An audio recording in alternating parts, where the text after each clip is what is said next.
গরমের মধ্যে শরীরকে ঠান্ডা রাখতে চাইলে একবার ট্রাই করে দেখো এই হোমমেড আম পান্না। একদম ন্যাচারাল, একদম রিফ্রেশিং। আম পান্না বানানোর জন্য প্রথমেই দুটো আম আমি প্রেশার কুক করে নেব। মোটামুটি 7 থেকে 8টা হুইসেল দিলেই আমটা ভালোভাবেই হয়ে যাবে। ঠান্ডা হয়ে গেলে আমের পাল্পটা বার করে নেব। মিক্সিতে আমের পাল্পটাকে দিয়ে সঙ্গে কিছুটা পুদিনা পাতা দিয়ে ভালো করে ব্লেন্ড করে নেব। পুদিনা পাতা আমাদের শরীরের জন্য খুবই উপকার গরমের সময়। তারপর একটা প্যানে জিরে, মৌরি এবং গোলমরিচকে ভালো করে ড্রাই রোস্ট করে সেটাকেও ঠান্ডা করার পর গ্রাইন্ড করে নিতে হবে। তারপর কিছুটা চিনি পানি দিয়ে ভালো করে একটা চাশনি মতো বানিয়ে নিতে হবে।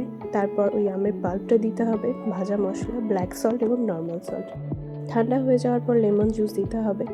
তারপর পরিমাণ মতো আম পান্না আমরা নিয়ে নেব, যতটা প্রয়োজন তোমাদের ততটা নিয়ে নেবে। সঙ্গে সাবজা সিডসও দিয়ে দেবো। সাবজা সিডস খুবই প্রয়োজন গরমের জন্য, শরীরকে ঠান্ডা রাখতে সাহায্য করে।